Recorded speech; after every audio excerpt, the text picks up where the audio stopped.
Welcome to selfdiscoverymedia.com, where we discover the communities that are making a difference in the lives of others. Our self-discovery is something we are all making on our life's journey.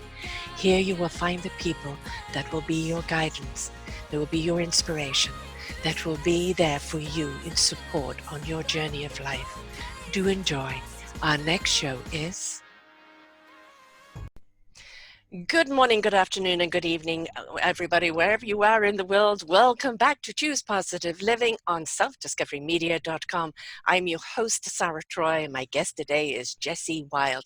And there is a little bit of a wild side to her. And because of this wonderful wild side, she knew that she needed to find something to bring her about an equilibrium, a balance, to reduce anxiety, and to connect within.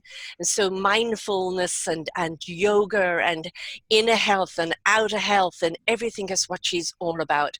And she even created wonderful online courses for people during this COVID time to handle the stresses and the uncertainty of what even tomorrow is going to bring, never mind down the road. And it's all about navigating these unsure times. And instead of being so panicked about them, looking at them as that, what do they mean to us personally? What can we do on an inner job at the present moment that can set ourselves free and put us in a right balance so we know which direction we are going in from the inside out and not be worried so much about what's going on externally. I think we all need a little bit of Zen at the present moment, a little calmness at the present moment. But as I said, the name is so appropriate, the wild, because there's a wild spirit about her that I was drawn to when I first met her at my son's restaurant that she's now working at as well. Humble Roost, good old plug there. And it was that spirit that I was drawn to, of just an exuberance for life. And we need that exuberance for life, folks, no matter what shoot comes down the road to us or hits us with it. We've got to look at life in a different way. And if you've got that inner positivity, you're just going to be able to cope with things on the outside so much more. So let's dive into Jessie's spirit today and see what we can pick from this beautiful wild field, orchard of wisdom, and see how we can get our equilibrium back. Welcome, Jessie. Thank you for having me. It's a delight. I knew from the first time I met you that this was going to have to happen. So here we are. Here we are. And I just have to say thank you for the most beautiful introduction I have ever had. Oh well, meant every word of it. Meant every word of it. And there is a wild spirit about it. I know you've had your own journey, your own why, your own ups and downs. You're a single mom. You're in transition yourself in life at the present moment. But there is this positive spirit about you that is, I can imagine you have your down times, but I can't imagine you give in to them.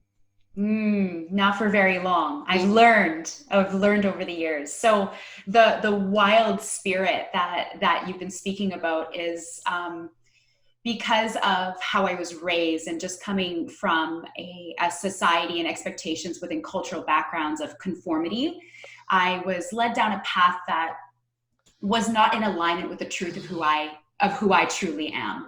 So I was brought up, being the good girl and listening and behaving and doing all of those things to appease my parents and my family, my extended family. And so the wildness comes in because it wasn't until around the age of 27, it took me a while, kind of woke up and said, oh, I'm the creator of my own happiness, and other people don't have the answers for me. I have the answers for me. And then the wildness component is the bravery and the courage to take those steps that are in alignment with your truth. Amen.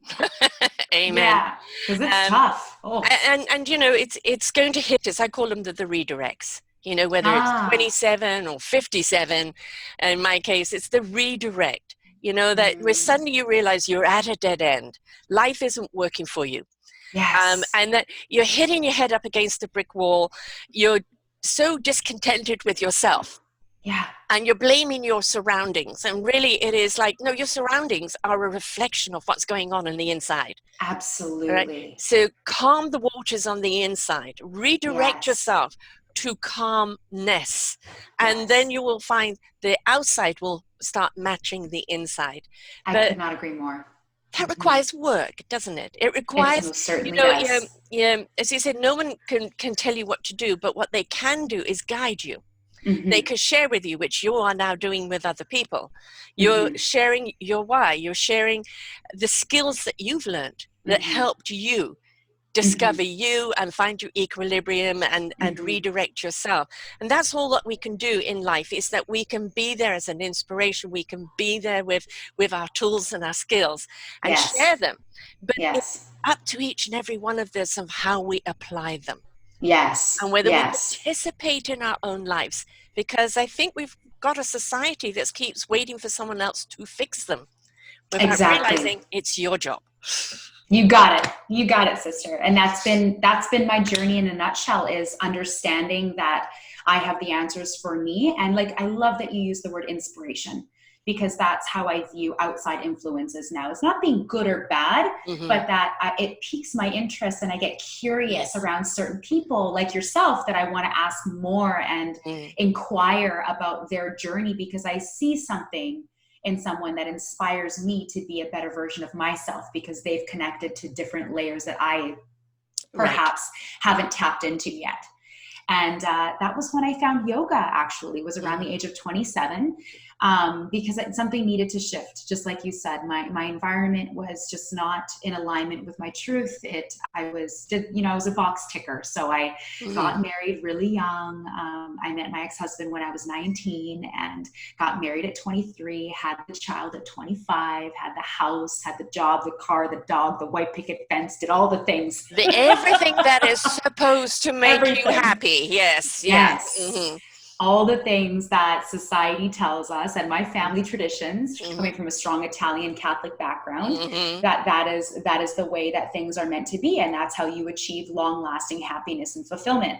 So did all of that and crashed. I think what the breaking point was, I had, and great, I'm so grateful for it now, because it brought me, of Mm-hmm. course, to where I am today. I was a preschool teacher at the time, and I decided while on maternity leave to set up my own daycare in my home. So we purchased a home that had a space to run a childcare center.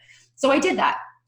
And it took me about a year to set up and brought in like the excavators and put wood chips in the background and built a website and did everything, licensing, all of that stuff. And I crashed and burned. I lasted 2 years. I was by myself with 5 kids under the age of 6 Mm-hmm. for 13 hours a day, Monday to Friday. And yoga saved my life. Mm-hmm.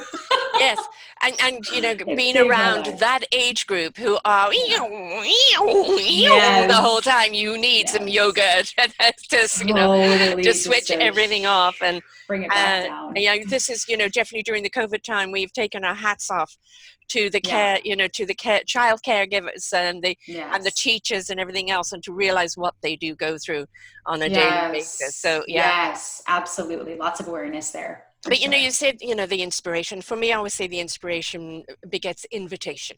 Because when you're inspired Mm. by something, you're invited to explore Mm-hmm. more. You're invited to try Exactly. it out. You're invited to see, well, could this be me? Right. Right? And that's where, it isn't a dictation. It isn't you've got to, because that No. paradigm doesn't work anymore. Don't tell No. me what I've got to. I know I've got to do something, but I Right. don't know what to do. And so when you're Right. inspired by someone and go, gosh, that worked for you, that did Mm-hmm. this for you, that Mm-hmm. sounds really good, I want to give it a try. Now, it Mm-hmm. might not be for them, but it is at least a shift in the right direction. And Exactly. sometimes you've got to try a few things before you find the right fit.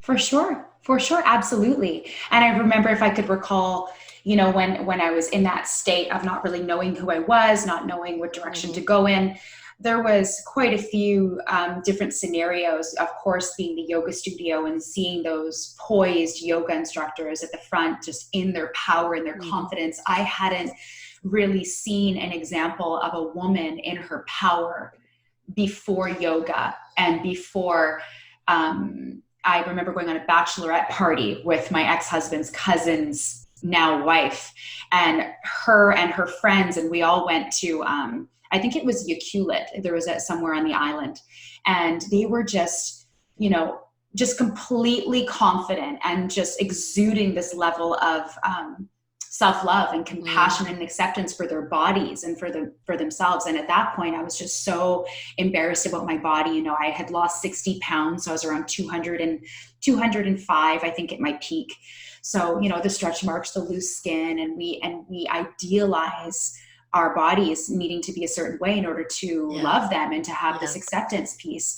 So my journey and the things that I inspire right now are all of the hurdles that I've been able to overcome in my life, and all the roadblocks and the limiting beliefs that I was brought up with, that I've been able to shed and let go of those layers and truly authentically step into my power. Right. So a lot of what I do, you know, people say, how do you operate? And I say, I'm just me. You know, I make it my job to feel good every single day.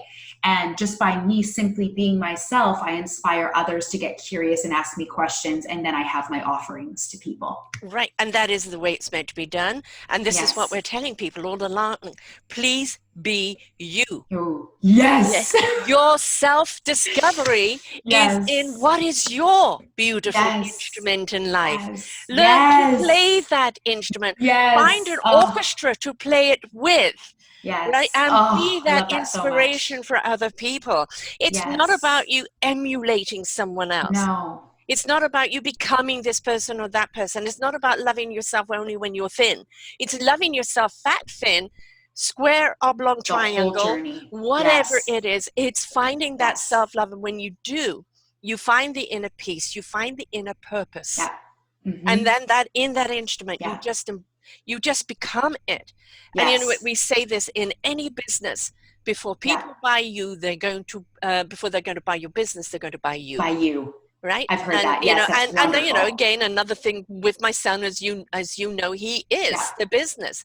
Tyler is happy when people go away with a happy, full tummy. Right? That's his thing. Absolutely. It's if you've had good food, you've got a smile on your face, your belly's smiling, and he's happy. Right? And it may sound so simple, but that joy that he brings to people's stomachs right, brings joy to the people in other aspects of their lives. And what is your instrument? I learned that really powerfully last year when I went to Burning Man. Have you heard of it? Yes, my niece goes to it all the time, So Burning Man is a mecca for people that are themselves. And that's why I wanted to go, is I wanted to be surrounded with other beings that have done the work, have shed those layers of limiting beliefs, and have really truly found their instruments and have connected to them and are ready to share their gifts with the world. And I remember being in camp with this shaman. His name is Atman, which in yoga philosophy, and according to the Bhagavad-Gita, is the ultimate state of awareness, such as Samadhi. And he calls himself Atman. And the way that he just emulated this state of presence, and he would go off on these speeches that, you know, were not him. He was channeling his inner wisdom. And I just, you know, pulled him aside and I was like, I just would love to have 5 minutes of your time. And I sat down square in the face, and I think we did a little meditation and some breath work, and we centered, and I said, why are we here? What is this all about? Why are we here? And he said, to find your language of the divine, find your instrument, and share it with the world. That's it. Everybody's looking for this big, huge, profound. And you know, the one thing we've overcomplicated our lives because we've over-intellectualized it. Right? We've glamatized. Right, exactly. And we place so much importance on the academic that we forgot to connect with our soul, our heart, our spirit, the intuitiveness, the knowingness, tapping into the soul, where the soul brings the divine wisdom to the heart, and the heart in resonance gives it to the spirit to get into action, and the mind knows what it needs to know when it needs to know it. This is data.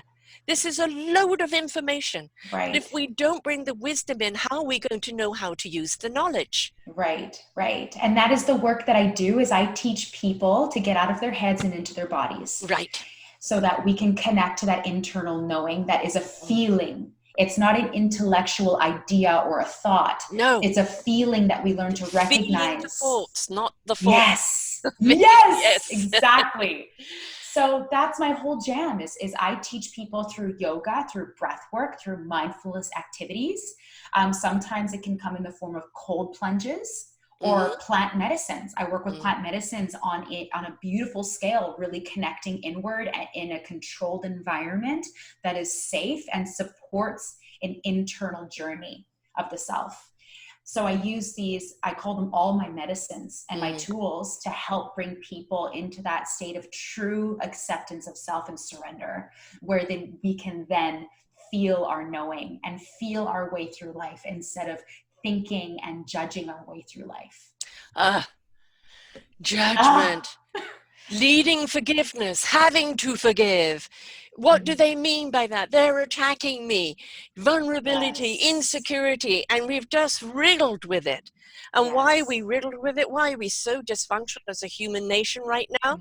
Is because we've always been conditioned that we have to be servants of other people's whims, other people's desires, other people's expectations of us, the religious expectations, the political expectations, the family expectations, the education expectation, the relationship expectation. And all this expectation is like, I am confused because this expects that and this one expects that.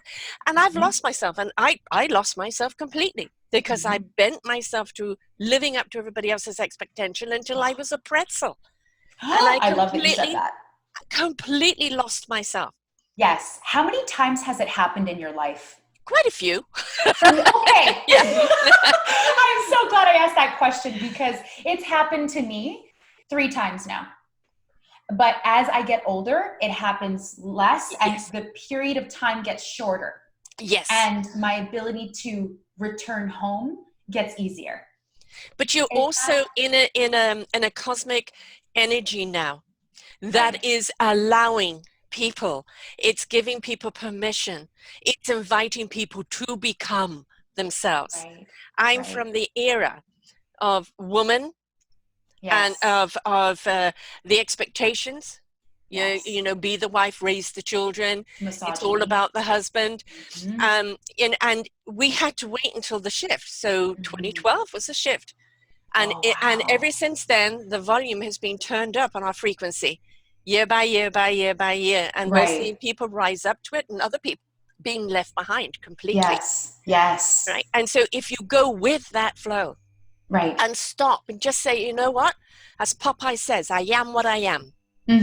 Right. And as I say, I'm not everybody's cup of tea. I'm a cup of strong black coffee. You can take me or leave me. And when you get to that point where you don't care, I mean, it's not a question of don't care, that it doesn't bother you if somebody likes you or not. That's their prerogative. They either get your energy or they don't. Don't take it personally. Yes. Oh, I love that so much because this is something that's helped me a lot in understanding and truly accepting that I'm not going to be everyone's cup of tea. I'm the same as you. I'm a black cup of coffee straight up with no cream or sugar. Exactly. Right here, right Got now. it, sister. Never let them tame your wild. Literally. Yes. Hence the last name. But yeah, I started to recognize that if anybody is being triggered by my presence or my strength or vitality or whatever it is for them that they might not be able to recognize, it is their own journey and their own learning. And I consider it a gift. Yes. So in my mind, whenever I have someone that's resisting my presence, and it shows up in different ways sometimes, I try to always maintain a sense of non-judgment and holding space for that person while they work through what they need to work through as a result of me just simply being myself. Yeah. Because if someone's being triggered, that might be connected to their own level of acceptance of themselves. Right. That they are now being introduced to another layer of themselves that they haven't tapped into yet. So that's all. And you know, the 4 agreements by Don Rue, you know, is speak your word from integrity. Do not assume, ask, right? Do not take things personally. Right. Right? That's their issue if they read it that way. right? Right. It's not yours. And just simply do your best, not measured by anyone else, measured Yes. by your own consciousness. Yes. Oh, such a beautiful reminder. Thank you for that today. That is so good. It's 4 simple agreements, right? And Yes. if we live by those codes, we're not going to Yes. get ourselves into a pretzel about, oh, so-and-so Yeah. doesn't like me. They Yeah. don't like you. They don't get you. They're not on your Right. same vibe. They're not on your same wavelength. It's Right. okay. And it Exactly. also means it's okay to interact with people that are on different frequencies, as Mm-hmm. long as respect and consideration is there. Not everybody is going to Absolutely. be riding on your frequency. But Right. and it doesn't mean we turn our backs on anyone else just because they're not. But as long Yes. as there isn't competitiveness Mm-hmm. or judgment, Mm-hmm. then we're okay. Yeah. We're okay, Yeah. right? You got it. Community over competition, Yes. right? Building that Collaboration, community. you know, I Collaborations. Yes. yes, collaboration is my big C. You know, compassion, collaboration, Yeah. cohesiveness, compassion. You know, all of those things. I don't like. I love creativity, and I love Mm-hmm. things pushing you towards creativity. But Mm-hmm. I hate. I really do not like in any way this competitiveness, where it then becomes judgmental, and you are Right. judged by what you achieve rather than who you are. And, Yes. you know, when we're Yes. looking at, the Black Lives Matter right now, I would actually say Black rights matter, because Right. all lives matter, right? Yes. But it's the rights Yes. that we're talking about that are being taken away from them, as well as the Aboriginal Absolutely. and many other persecutions around the world. And Right. I wrote an article about I wish for a colorless world. And, some Mm. people have jumped on it. Maybe you don't respect my color. I say, I see your color. It is Mm-hmm. your culture. Mm-hmm. It is where you have come from. It's how you live your life. Mm-hmm. But I don't judge yourself by that color. I look at your heart. I look at your Mm-hmm. character. I look at your Mm-hmm. soul. That's where Mm-hmm. I connect. What casing you Mm-hmm. come in doesn't Mm-hmm. matter Doesn't to make a me at all. difference to me Not at all. either. Exactly. Yes. I could not agree more. I was just having this conversation with a friend the other day, and it was so that lesson came through for me so powerfully after I left my ex-husband, because I understood that I needed to explore myself in different ways. And so I started to date people of all different genders, Mm-hmm. and I could see so clearly that love is love, and the Mm-hmm. expression of the soul is, and the connection piece, and that authentic exchange between two people is so beautiful, and it can be loved and felt on so many levels. And it literally does not matter the color of your skin or the car that you drive. It makes no difference And whatsoever that to me. love does have different levels. Yes. You can have the love like, Yes. I love this person. I love Yes. who they are. Mm-hmm. Right? But it doesn't mean you're in love with them. And Right. people get misconstrued to what love is. Totally. It must Totally. mean a relationship. Well, first and foremost, it's a relationship with you. Yes. When you love you, others will love you in that light. Yes. Right? Yes. And the love that you have on that relationship, is it friendship? Is it companionship? Is it just colleagues? Or is it something that can go more intimate? And we Right. like to take this one word and again, box it up with a nice little bow and say it's that. Yeah. Love should be the presence you live in. You got it. You got it. Drop the mic.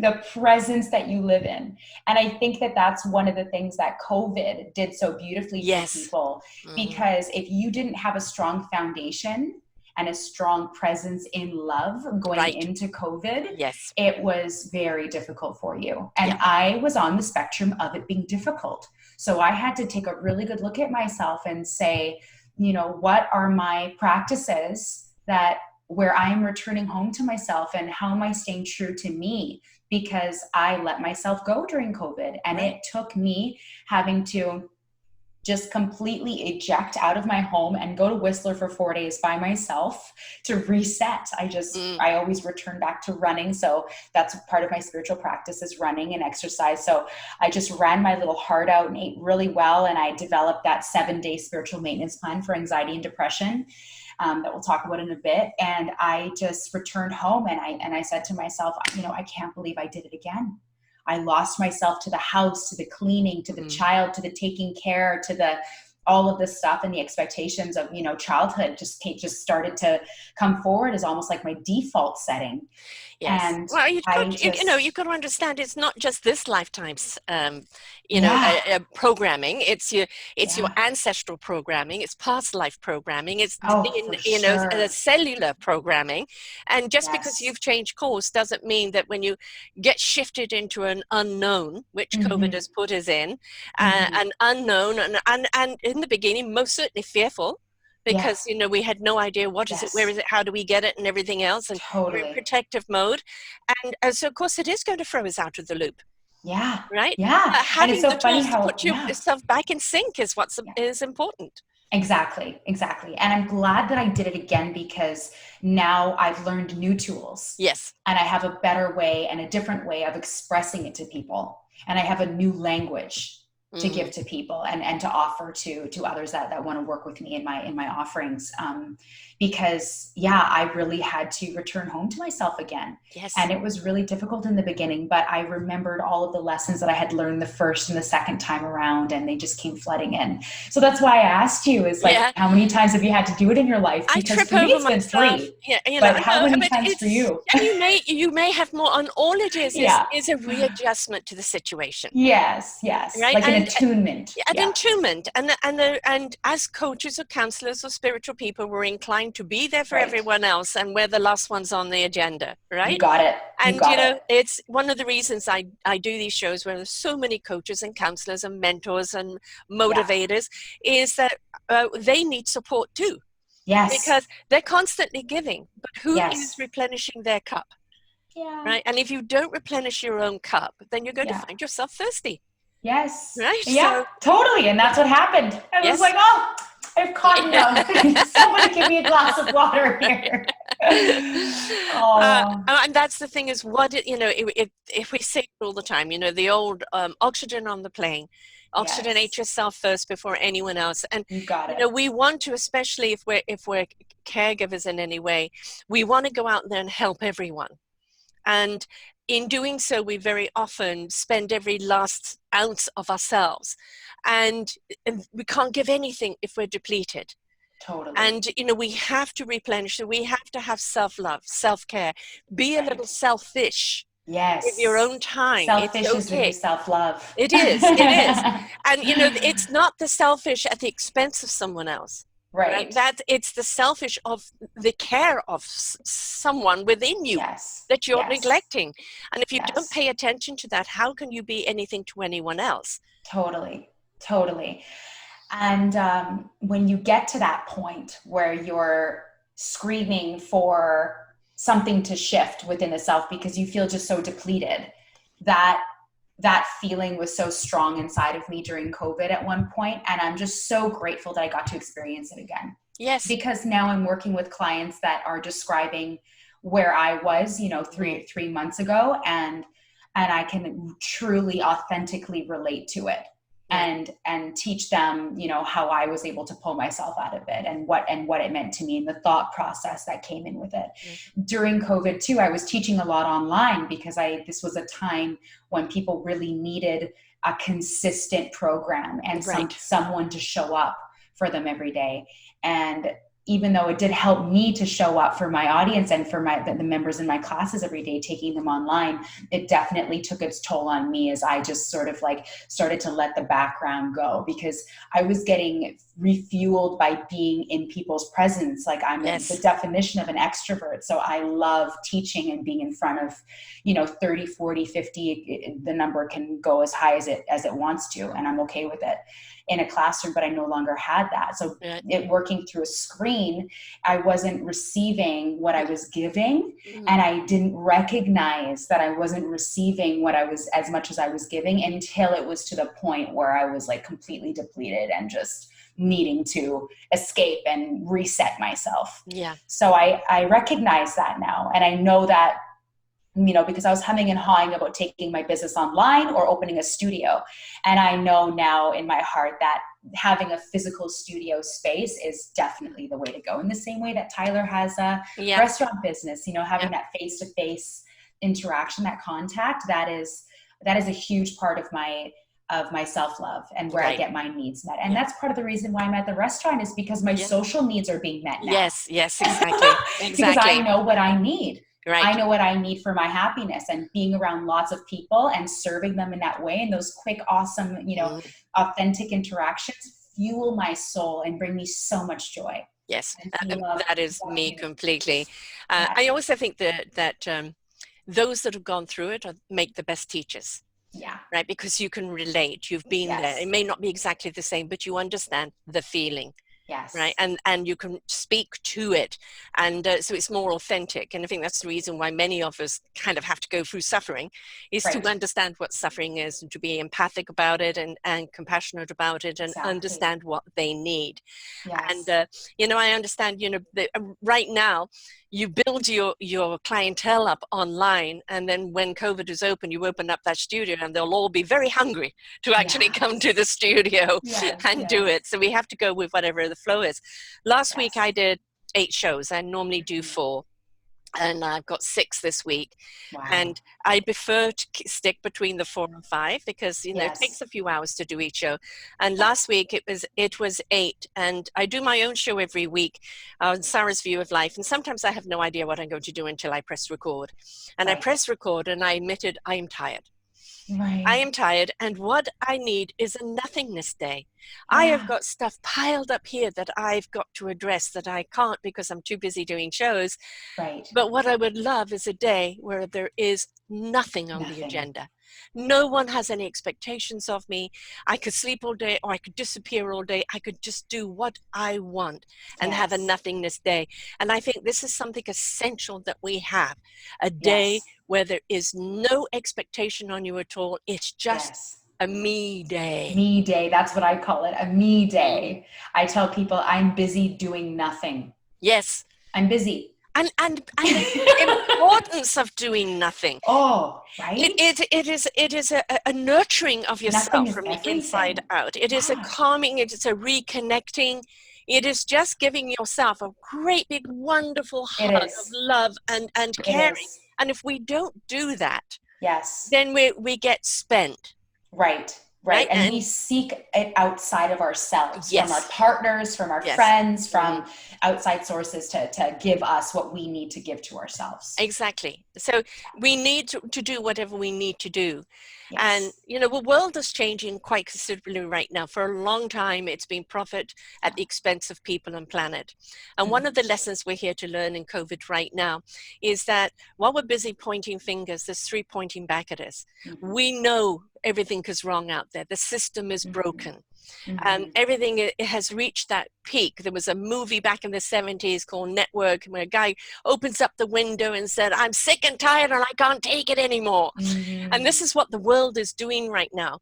If everybody under the COVID umbrella around the world at the present moment, we've all had to navigate new paths. We all have something unexpected. We all know there's a second wave coming, and it's all about which government is managing what, and using our common sense to say, if our government is letting us down, which I'm referring to America here, Canada, we've been pretty good. Although, we could have done better, but we still did pretty good. And we have to actually understand we can't pass the buck of responsibility onto everyone all the time. We have to take responsibility ourselves. And simple things like common sense, washing the hands, wearing the mask, keeping your distance, being respectful of other people is all that we're being required to do. But we also have to look at it as a gift of time. We've been given the gift of time to review, to renew, to regroup, to reset our lives, to explore what else is out there, and to go, do I want to go back to my life there? Because for so many people, they've had the foot to the pedal, and they've been going at full speed, bypassing everything that is meant to mean something to the lessons that they were meant to learn along the way. And we're asking everyone to take the country road, get in the horse and cart, smell the dun, smell the roses, smell the fields, interact with people along the way, and slow down. And this has done it for us because we're incapable of doing it for ourselves. Absolutely. So this is a lovely cosmic 2x4. Yes. To make us reset. What did you call that? A lovely cosmic 2x4? Yeah. That is so good. I've been saying that the universe has sent us to our rooms. Right, That yes, we yes. are in a Well, timeout. what is it? Somebody else said a psychic, yeah, no, a psychic timeout. Right, a psychic timeout. Yeah. Oh, that's beautiful. There was this metaphor that was given to me at the beginning of COVID that I love too. You know, on the Titanic, when the boat is sinking, visualizing COVID as being similar to that. Yeah. Society is going down and Yes. changes are happening. And who are you on the boat of the Yeah. Titanic? Are you Yeah. the person that's running around screaming with like a chicken with their head cut off? Or are you the one that's organizing the women and children on one Mm. side of the boat? Or are you the one that's playing in the orchestra, you know, in the center while just to keep everybody calm? I like to I've view asked you all myself the people as, where they locked the gates and left their yeah, lower things, and are you going to just go down with the boat, or are you going to fight to get out? You know, there you so go. um, There you go. I think so many people at this time. I did a show last week on divorce. You know, to divorce or not to divorce during COVID. Oh, that's good. And, you know, right now we're looking very much at people like suddenly they're with their spouses 24/7. And Yeah. initially, oh, it's so romantic. And now it's like, God, when are you going back to work? Yes. Yes. And people are realizing that, you know, the short period of times they have with their spouses was Mm-hmm. okay. Mm-hmm. But with them longevity, that really they had not much in common, or they Mm-hmm. weren't getting each other, Mm-hmm. or that they had an awful lot of work to do. Totally. Yes, exactly. I actually shifted towards relationship coaching and mental health coaching during COVID. And I was Mm. working with people one on one because I noticed the need for that. Oh, yes. And Yes. especially during COVID, because this is the one thing that I noticed from speaking with clients is that people were so reliant on outside sources for their happiness. So they were Yes. reliant on their Starbucks coffees. They were Yeah. reliant on the gyms, on the studios, on their jobs, to have that sense of peace within themselves and just to basically burn themselves out to the point that they could then relax and surrender. Yeah. But when you no longer had that, then you were in conflict with your partner because you were seeking outside validation or looking to your partner to calm you down and so on and be, you know, all of the things on the list. Right. Being the counselor, being the confidant, being the chef, being the perfect love maker, being the this and the that. And to have one person fulfill all of those needs is just absolutely absurd. It is absurd and unfair. And unfair. Yeah. You know, now you're going to say, you don't fulfill my needs. Well, you know, you've got 300 of them there. Yeah, exactly. So, and what are you doing to fulfill your own needs? Yes. And you know, where is your level of peace within yourself that exists within you and not outside of you? Right. So I had a lovely couple on that I've interviewed over and over again, because he does wonderful channeling of Kutumi, and it's Tom and Shelly Neglo, and they've been married 49 years, but they had a period around about the 15th, 16th year where they realized their marriage was falling apart, and they made a pact for each one of them to go and take their own personal journey, and then to see in the new light, could they come back together? And they came back stronger. And during the interview, she's folded up into his arms, you know, after 49 years of marriage. They work together, they do everything together, and you can just see that love there. But they say the reason they got lost is because they were living in the expectation, the children, the this, the that, the job. And they lost the identity of themselves and of each other. And so they had to go re-identify themselves and bring themselves back to the relationship. Right. And which is where, I mean, how many people leave someone, immediately start kind of dating someone else to fulfill their needs? No. Three fingers back at you. You've got to do the work. Right? People are going to love you in your light. What is your light? Where is it? Is it dim? Is it out? You got it. You got it. That's incredible. Have you heard of the relationship therapist Esther Perel? Yes, yes. Oh, she's been doing it for years. I think she's from Belgium or Denmark, and her energy reminds me a lot of yours. Actually, I think you would love watching her speak. And that's exactly what she says, to Mm-hmm. value freedom, because she says cheating is not the end of the road in a relationship, that Mm-hmm. you can really make it past infidelity. Yeah. And that, it's somewhat of a symptom of much greater issues in the relationship. And ultimately, she says what you just said is that they have lost, two parties in the relationship have lost their sense of self, and that they have identified as being one instead of separate, two whole beings moving parallel with one another, choosing each other every day, versus this mashed potatoes codependency where, and then if your needs aren't being met, you're just like, blaming the other person for your own unhappiness. So and then it's so easy to blame someone else all the time instead of take responsibility for it. Exactly. So much easier to do that than to look in the mirror, right? Yes. So she says, if you want your partner to change their dance and you want them to do the cha-cha, you've got to start doing the cha-cha first. Yes. Be invitational again, inspirational and invitational, right? Yes. And then very often it could come to the part that you are just too different. Yes. Who you were when you got married. Yes. You've both evolved in different directions and they can't come back together. But that doesn't mean there has to be animosity. Totally. There has to be the hate or competition, that you have to tear the kids apart. No. It just means now that as two whole people, you could be better parents to those children. Absolutely. Right? That's what happened with my ex and I. Right. And that child is going to benefit not from a broken family, but having two parents that are both exploring their own lives and bringing that peace and love back to the child. Right. Exactly. And there's so much to be learned in that for the child. There's so many beautiful lessons in that I come from that background, having a child with my ex-husband. And one of the things that helped me move forward and move on from my marriage was knowing that my daughter was going to learn to be her own person and live in her truth by watching mama be her own person and live in her truth. Not by me telling her to do something and then not having the courage to do it for myself, or wanting her to live a better life than I was, that I wasn't brave enough to live, but instead stopping and saying, no, I can do this. And I'm going to be that example for her to know that she's never stuck, or there's never no options, that she always has the freedom to be herself in any situation. There's nothing that you can't undo, or that you can't break free from in order to explore yourself further. Right. And there's nothing wrong with that. We need to do that. And so your daughter has a gift of her mom finding that out while she's young. Yeah. My poor kids, it was actually my kids that say, Mom, it's time for a divorce. It's simply not working. Goodness. And, and I say, well, I'm staying for the kid. No, we're fine. The dysfunction between the two of you that is never going to be rectified is worse for wear. And I had to look at that, and it was not easy. The whole transition was not easy, but I realized that I had completely lost myself. Yes. And trying to be what I would never, ever live up to be, never.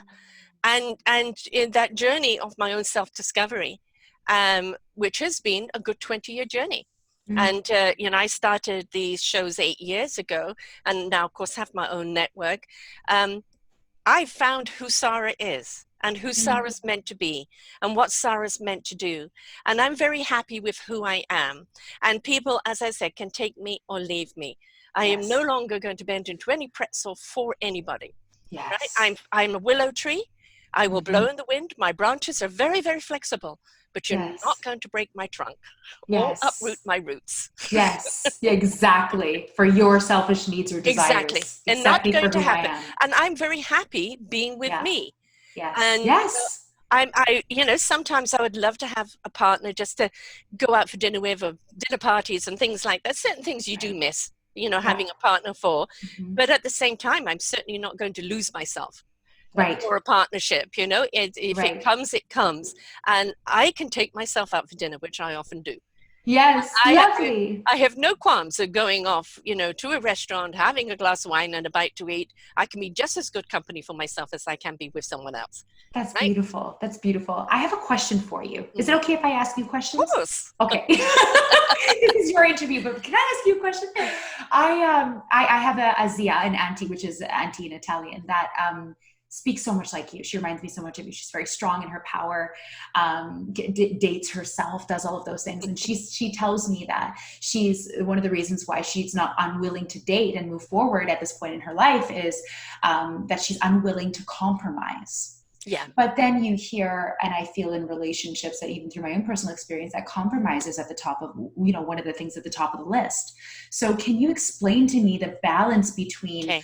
do you feel me? I'm going to take the willow tree example again. Okay. Right? Okay. The tree's roots have a wonderful matrix that connect with all the other trees in the forest. So you have that support. Your trunk is the experience of your life, however thick it is meant to be. It becomes sturdy and solid, right? But the branches need to be flexible. And I love wind. Wind for me is always clearing. It's always rejuvenating. It is uplifting. And when the wind blows those branches, you could be as flexible and compromising as you like. But if it blows to a point where it wants to bend or break those branches, no. Have your boundaries. You can be flexible, you can compromise, but it's got to be within your flexibility, within your boundaries. If it takes you outside of that and the branches start to break, then you've gone too far and you're losing yourself again. Right. Oh, that was so good. I will remember that. I work so good with visuals. I'm a visual person too. Your trunk being your center, who you are, your knowing, your non-negotiables. Yeah. And it's your sturdiness, it's your strength. Yes, your presence. Yeah, and your root is your connection. And the thing is that connection, we have to understand we're all a cell within the cellular structure of humanity. And which in each and every one of us, there are trillions of cells. And if those cells start breaking down, there has a ripple effect on the other cells around it. And everything starts breaking down. And what we're looking for constantly is everything to be plump and juicy and healthy in the collective. We're looking at a cellular structure in the world right now that is causing dis-ease. And it's breaking it down. And basically the body's saying, replenish me, put goodness into me, rejuvenate me, take away your hate, your fear, your judgment, take away your doubt, your insecurity, and simply love me and rebuild my cells.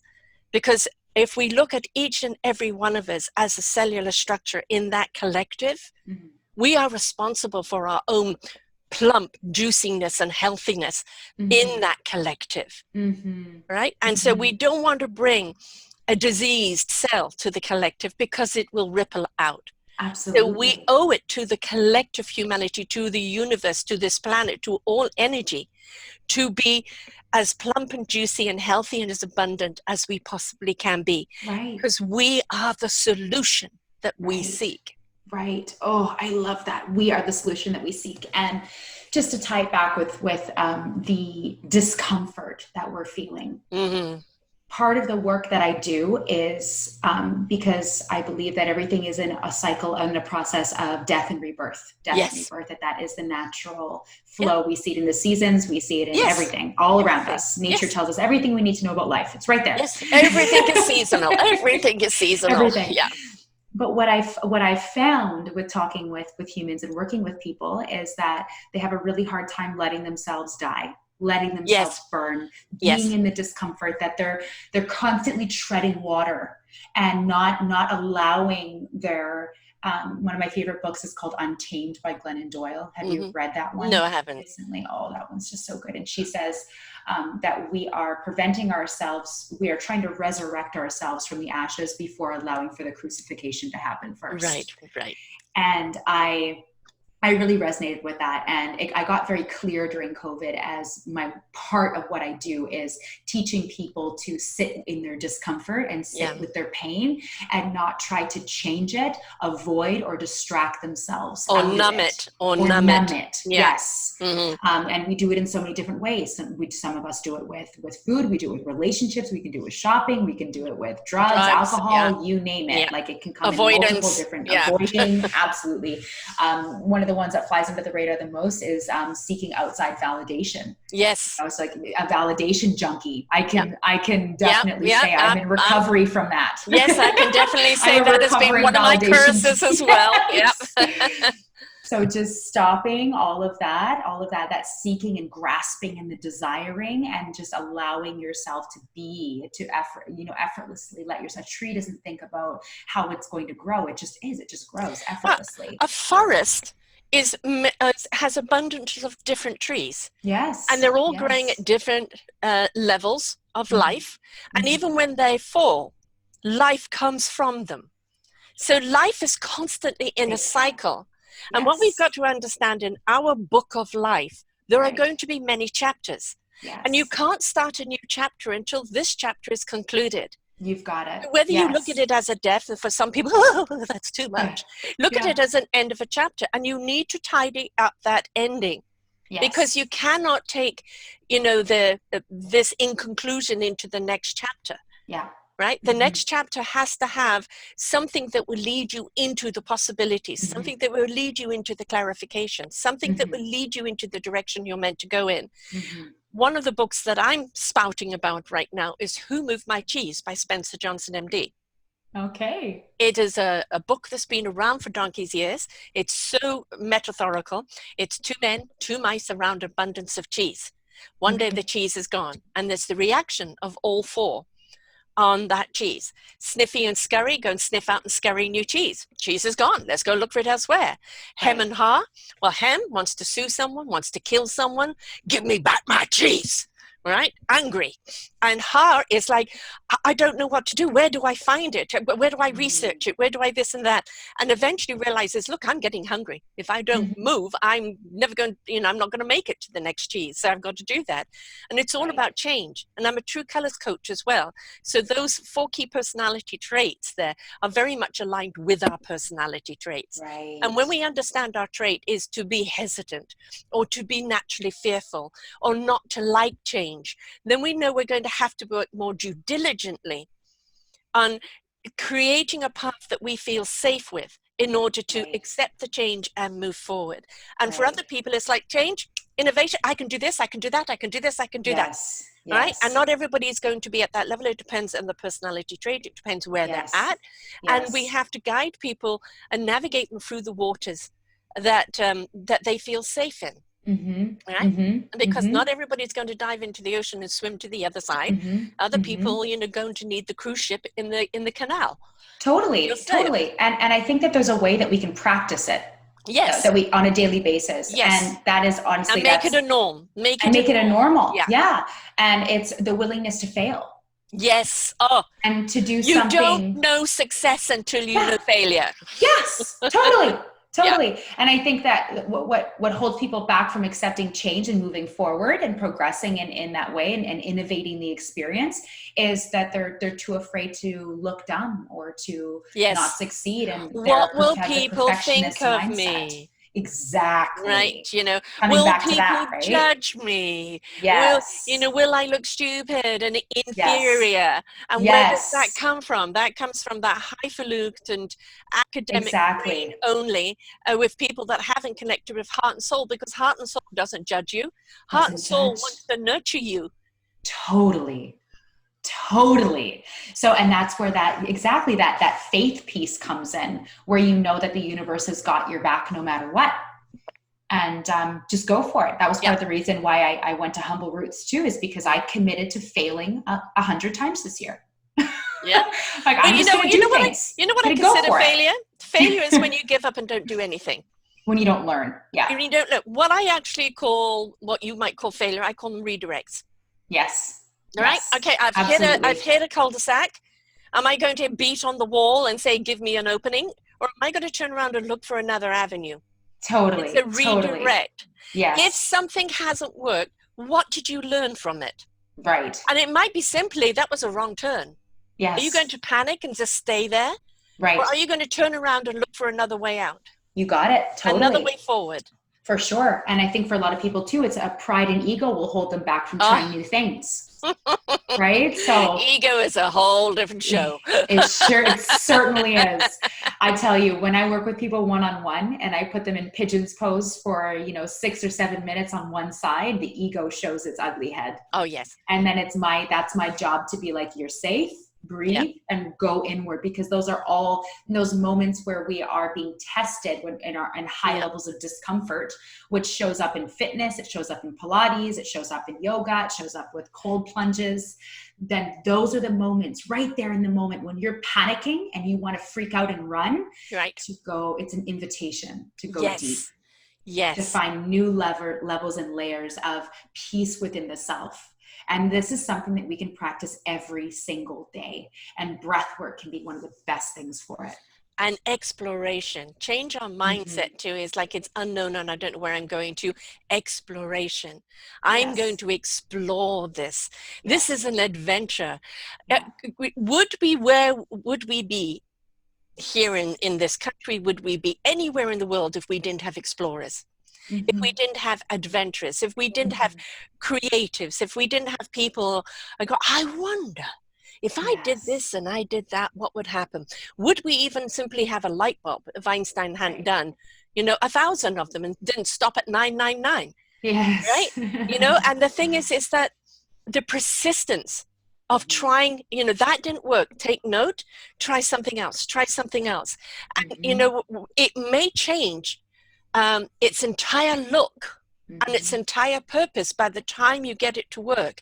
But all you've done along the way is learn. So when you can open the doors to it, it's right. It's right now to move forward. You got it. And that's, I think, one of the biggest keys to success is persistence and grit. Yes. And tenacity.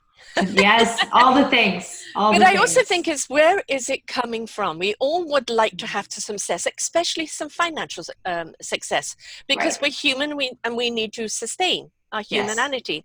But I think understanding that the financial side of thing is a tool. It is a part of the process that allows growth or allows development. It is not a definition of you. Right. Nor is the position in your job. I respect the fact that you've earned that job, but I'm still going to hold you accountable to who you are from the inside out. Absolutely. And in industry today and in business today, in enormous amount of coaches that I've interviewed that are working with governments, working with huge corporations, working with individuals, it's all about, where's your heart and soul in the business? Wow. I'm so happy to hear that. I am too. Sarah, that's awesome. It is, where's your heart and soul? Be the heart and soul of the business. Yeah. That's the invitation. That is the inspiration. And when people see how infused you are about what you do, then people are going to want to be more a part of what you do. Exactly. Right? If it is, how much can I get from you? Yes. Oh, not enough? I get it with the show. So how many people listen? I'll only come on if there's 5,000 listeners. And I said, then don't come on. I can't guarantee one. But if one person's listened and one person's shifted and one person's taken a different path, that is enrichment. Yes. That is abundance. And that is worth more than any dollar. It is. Absolutely. That's what I say about teaching my yoga classes, is I could teach to as long as one person shows up, I'm happy. Yes. Yeah. And that one person will have a ripple effect on the next person. Totally.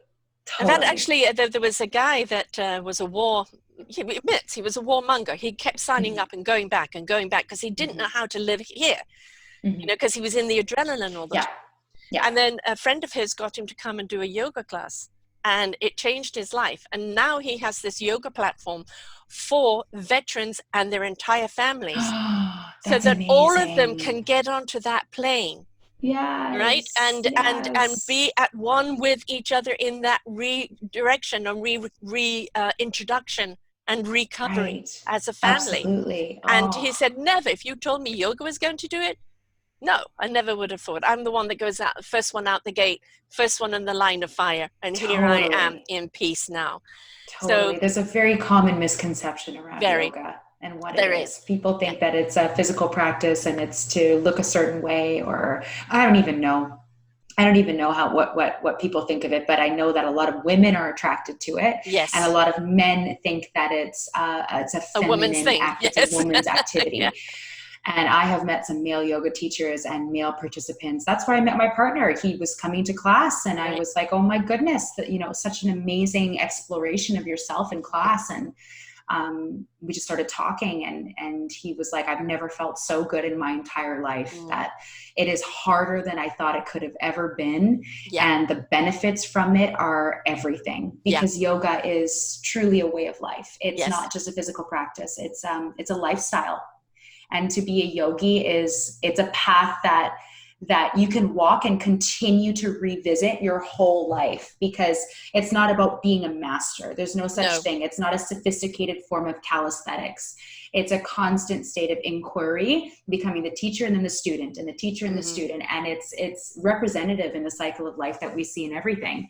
They just have, there's a beautiful community, and these are teachings that have been passed down for thousands of years, and there's tons of support. So, and anybody wonderful. Can do it. I mean, I can't get on the ground. It would need a crane to get me out. For everybody. I know that there is even in a wheelchair, you can do various parts of yoga, any age, depending on the flexibility. Yes.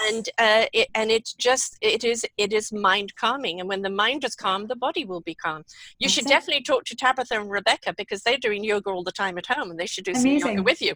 Yeah, we were talking about doing some morning yoga classes at the at Humble Roots. Yes, he used to do I'd that. be happy to do some in-home with them too, if they're interested. Oh no, they're both into that, especially my daughter, who needs it to keep her calm. And you've met Tabitha. Yes.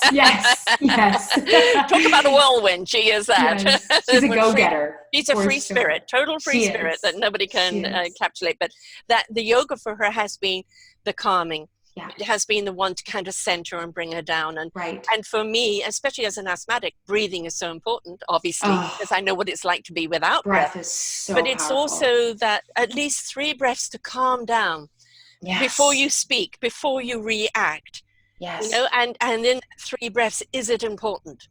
Right. Is it important? Or guide me with the right words to react, to say. Exactly. And sometimes there are no words, just take the breath. And sometimes the clarity comes forth in the knowingness.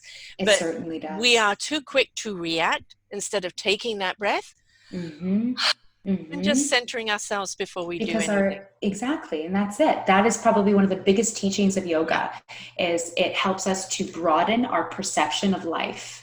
Because most people walk around with a mail slot view of the world around them. Yes. And yoga teaches you to let go of that and open the door and say, oh my gosh, there's a whole world around here. And that comes through with breathing and learning to respond versus reacting. Yes. I love how you use the analogy of the tree, but in the yoga philosophy, and I think that this complements the analogy of the tree, and maintaining your trunk and your roots and just blowing with the wind. Well, it does. It's more like the branches, is what they're saying. But they in the Yoga Sutras, which is basically all of the lessons that leads up to Samadhi, which is the ultimate state of existence, where we literally have monks in Tibet and Peru that are living in caves and not eating or drinking and just breathing off of water, and are able to almost teleport and go in and out of different life cycles, which is absolutely insane. And I have no reference point to that whatsoever. We can all nearly enlightened to that level. We can all multi-dimensional travel. I do it all the time. Yes, I would love to hear more about that. But they were talking about in the Yoga Sutras that you become a weed. So when the storm hits, that you are being blown over and the water will pass over you. And then when the sun comes out, you can come right back up. So you have the flexibility and the movement to go with the flow of life. And that is also represented in the physical body. So when our bodies are being distorted and moved in positions and in ways that we don't normally do on a daily basis, that gives energy the freedom to flow through you instead of being held, and which creates blockages in your body. Right. And it shows up in autoimmune diseases, kyphosis, sore hips, you name it, that the chakras are connected to different aspects of your life. So, the crown of your head being enlightenment, and then where your intuition, your third eye, and then speaking your truth in your heart chakra and your sacral, and so on and so forth. It goes down to your root. Yeah. And each of them are connected to different aspects of who you are and the truth of your spirit. And we can look at those areas of our bodies when they're showing us discomfort, or we have pain, or we're in a state of dis-ease, because our disease does not exist in a body that is in dis-ease. It exists in a body that is it exists in a body that is at ease. Yeah. So through yoga, we're able to allow ourselves to flow and to move, and just be with the process of life and not cling or hold on or resist, but just return back to our breath and allow and become Allow, big word, allow, surrender and allow. Because we want to be in control. Right. And when you realize you have no control, in fact, the control you have is the fact that you have no control. Yes. And you just go with the wind, with the flow of life, and allow, and be aware. And pay attention, then you will go where you need to go and know what you need to do when you get there. Right. There was one person I had on, which she's called the clairvoyant gourmet, and she talks about the chakras, and that if we're craving certain color foods, it's because the chakras are needing attention. Absolutely. That's so true.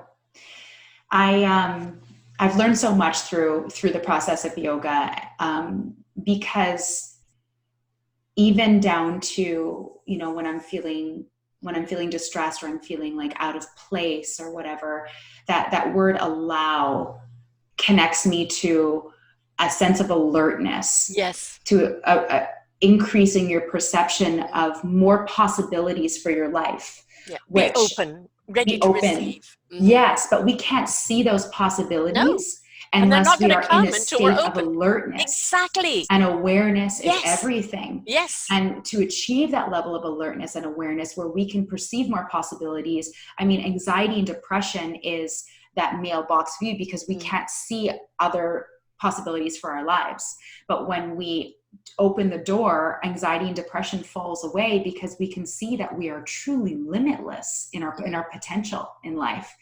But it's all connected. We have to look at what we're eating. We have to look at the music that we're listening to. Yes. We have to look at the influences in our lives. We have to look at our environment, how we speak, the words that we use, the clothing that we wear, the materials on our bodies, everything. So that's why yoga is so amazing, because it's all encompassing. It's an entire lifestyle, a way of life.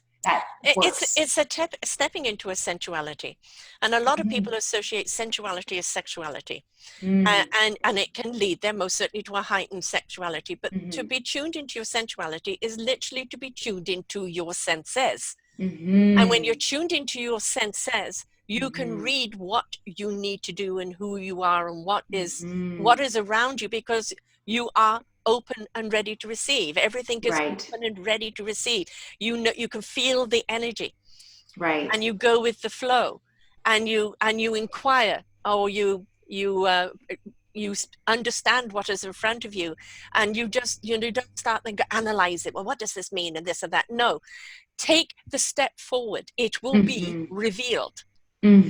We are not meant to go through life with a manual. We're not meant to go through life knowing where we're going. We can have a plan. Yes. I would like to achieve A, B, C in my life. How I get there, I need to allow. And I will be guided down that path with the people I need along the way as I journey forward. Absolutely. You got it. I love that. The senses are also very limited to your perception. So beyond the senses is like a state of presence and awareness that you hear like Eckhart Tolle talking a lot about. And in the Bhagavad-Gita, it's called Samadhi and Brahma, which is behind the senses. So we can use our senses, our taste, our touch, to really feel the tangible sense of awareness in the presence right now. But then you can also get to that state of where the senses just kind of drift away, and that's true enlightenment. You're just in it. You're in it. You are it. You're in it. Yeah. And then once you see, you can't unsee. Right. Exactly. Everybody's looking to do. And really what we need to do is actually to be. To feel. Right? To be, because when we are it just is. Yes. Right? Yes. And then we actually understand, I can't do anything against my core. Yes. It may make sense to someone else that I do A, B, and C, but my core says no. And if I do not honor my core, I am not honoring my truth. Yes. It may be right for you, but it is not the path I'm meant to take for me. Right. And this is where the head comes in. Yes, but so-and-so does it, and so-and-so said this, and it kind of makes sense, but what does your core say? Never ever go against your core. because your core is where it's your guidance system. Right? I love that so much. When did you stop doubting yourself? I was born doubting myself. Right? I think we all are. I just love talking about this because that's one of the things I think people struggle with a lot is self-doubt. Well, I was an odd child. I mean, I was a very sickly child, in bed a lot. I would get breakfast, lunch, and dinner, and the rest of the time I'd pretty well be on my own. No music, no TV, nothing like that. And so I played with dead people and I astral traveled. And why can't other people see them? And why can't other people go and do this? And so, when I say about multidimensionals, I've lived on many dimensions. It's got nothing to do with the body. I'm just gone there. I allow wherever it needs to go. And I've always been the knowingness person. So I was the one to be able to impart the wisdom to people without really even understanding what it is I was imparting. I would counsel my teachers, because I recognized the problem, and the energy allowed me to speak. And I didn't analyze, and I didn't judge, and I didn't question. It just came. And it was what they needed to hear in that moment. Had they said, well, how do you know that? I don't know. I just do. And so growing up, I was very, very spiritual. And then there was the journey of being that spiritual being. And of course, I'm a 70s chick. So, the hippies and the spiritual journey was kind of quite big. And I took some roads where I didn't protect myself and kind of had a body snatching and a few other things go on. And then it was kind of coming into my own. But when I came here, I went into, marriage and babies and all that expectation of life. And for a long time, I lost me. I lost who I was. And it was that journey to come back to my purpose, my many lifetime purpose. Yes. And it was for me to, in this lifetime, with the energies that are here now, with the permission that it's here now, for me to step into the meaningful purpose that I was given all those many, many, many years and years and years ago, thousands of years ago, when I came to this planet. Right. Beautiful. But, talking about that growing up, in a world that was still about drive and money and everything else, it was just, not a language people were ready to hear. But this time, people are ready to hear it. So do you still doubt yourself, or is that eliminated? No, I'm incredible. Whatever I have to say is for the ears that are ready to hear. And it's not for me to judge who is to hear it. It is not for me to even question what I say. I am saying what I need to say when I need to say it. And I've been compared to a few people, and I said, that's really wonderful, thank you, but I'm Sarah. And I've had other people say, well, why don't you do your shows like this or like that? And I said, because I'm Sarah. Yes. Right? And Sarah will do what Sarah needs to do, because this is my literal channel of what I need to do. I've stepped into my meaningful purpose. Yes. And do I battle sometimes with the business side of it, and all the retrograde and all the other side of it? Yes, of course, because it's still against the grain of who I am, but I've learned to do it because I know it's part and parcel of what I love to do. Right. You just don't doubt those challenges when they come in anymore. No, they're there, and I have to deal with them. Yeah, exactly, as being a necessary part of life and growth. And I have a physical illness, and I understand why it was given to me, because otherwise my energy would have been too high for most people. And so it dampens the energy. And I'm still, for some people, too much. So it's everything has a reason. No, for people who connect, no. For people who are on the same spiritual plane, no. Yeah. When I see you, I'm like, so like me, you're like me. Yes. The energy was dancing away. In your face, and loves to talk. Yes. Well, the gift that you have is the fact that at your age, you have found yourself, you found your meaningful purpose, you're doing what you love. What you love is so beneficial to other beings, stepping into beingness. It is a gift to your child to show that she can be whatever she wants to be. There aren't any limitations. There may be boundaries sometimes, because there needs to be, but there doesn't mean there have to be limitation. And that exploring herself, her own self-discovery. She Right. can do, there is no right or wrong. It's Right. just a question of what you do with the knowledge, right? So Exactly. it's a wonderful gift that you have it at your age, and I know that you will be Thank you. extremely beneficial to all the people that you serve Oh, because you have it and because of what you're doing. thank Having you so said that, much. how do people get hold of you and become part of your Offerings. your offering, your Jessica Wild offerings, My wildness. your wild offerings? The best place to do it is on Instagram. You can find me on Instagram. I'm answering messages and posting weekly and daily. So that's Jessica.wild. So excuse me, Jessica_wild.transformations. I have my offerings in my highlights and in my stories. Right now, my favorite offering is every Saturday morning from 10 to 12 a.m. in Maple Ridge. The link is in my bio. I teach a 2-hour yoga class. And the first hour is the physical asana practice, and the second hour is the philosophy of yoga, and talking about and doing a lot of the introspective work and a lot of partner work and collaborative work with everybody in the class. So building a community there. It is $10 for the first hour. If you want to stay for the second hour, it's another 10, so 20 in total. And I'm working up towards creating a yoga teacher training program. So that is ultimately what I would love to do, because I also plan and execute retreats and workshops. Of course, that's come to a hold because of COVID. But I've done retreats in Bali, Costa Rica, Italy, locally here on the island in Maple Ridge. So I would love to continue that work and create a yoga teacher training program and in the coolest destinations around the world. But for now, it's this one yoga class that is just my heart and soul. And you can find me on Instagram and Facebook as well, Jessica Wild. And you also have a first light yoga, yes. my kajabi.com. Yes, first-light-yoga at mykajabi.com.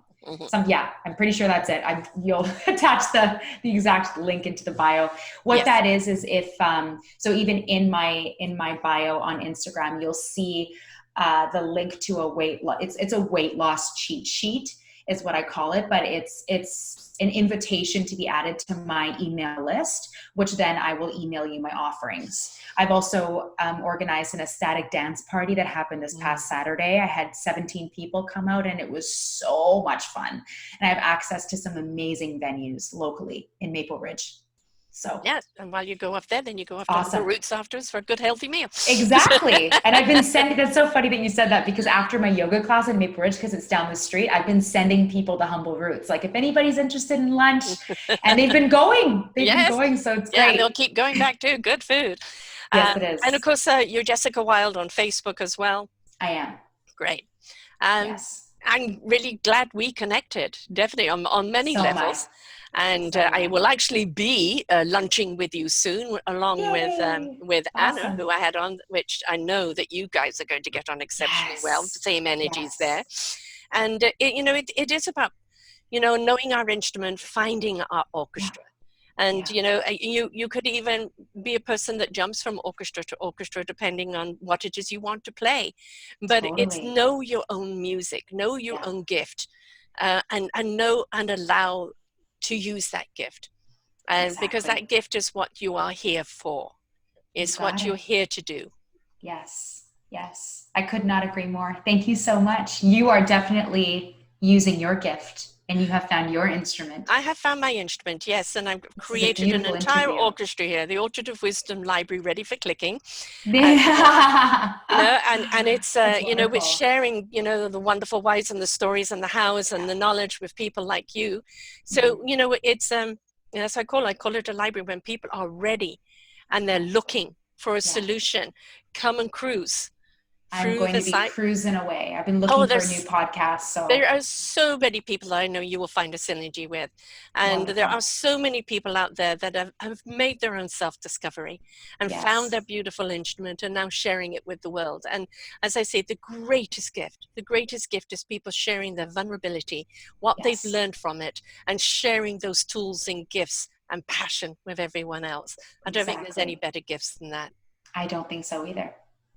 Thank you for affirming so much for me. It was such a beautiful conversation. Yeah, I'm really happy we had it. And, you know, I know there's going to be more down the road. We'll probably do a round table. And Lovely. and yeah, it's just allowing, isn't it?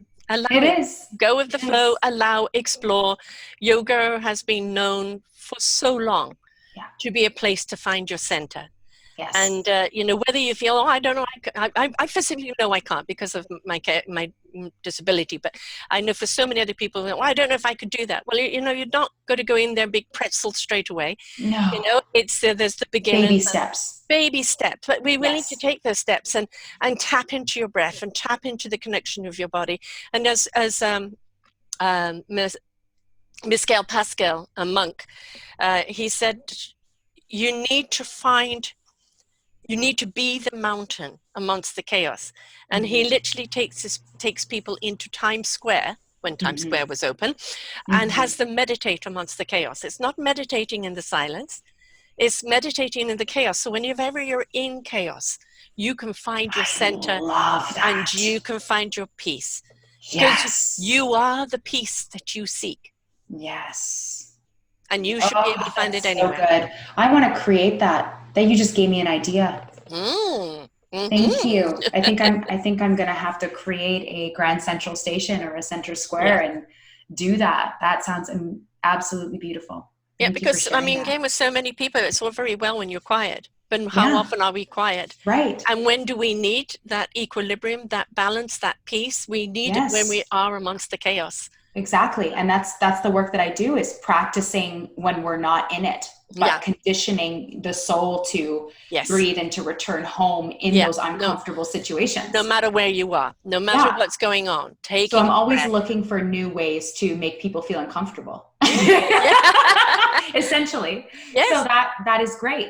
Yes. I'm going to do that. Thank you. Yeah, because through discomfort, we find our comfortability. Totally. Exactly. Yeah. Thank you so much, Sarah. Oh, my pleasure, love. And thank you very much. And I will see you soon for lunch next week. Yes. Oh, are you going to be there next week? Yes, I am. Yes, so you and Anna and I will have lunch. And I know that we'll probably kind of, form an energetic field around us. It's going to. I have no doubt about it. We're going to have to. We're going to have to put ourselves in a little bubble. Yeah. Little force field of container. Recharge people in our vicinity. Yes. Thank you so much, Sarah. Thank you very much, love. And folks, remember, there is always an answer. There's always a solution. It lies within you. And if you need to find an avenue to bring it out, explore, try it out. Yoga is long-standing known one for it. Reach out to Jessica. Let her guide you along that path. Just simply step into allowing and see where it takes you. If you're feeling stuck, you're feeling confused, you're feeling trapped at the present moment, well, there's very, very many ways that you can find your wind and go with the flow. Reach out to her and she'll help you find that direction. Until next time, folks, bye for now. We hope you enjoyed the show. We look forward to bringing you more shows. Please go to selfdiscoverymedia.com/shows and you will see the incredible lineup of genres and shows that we have for you. We are here to make a difference in your life. Thank you for listening.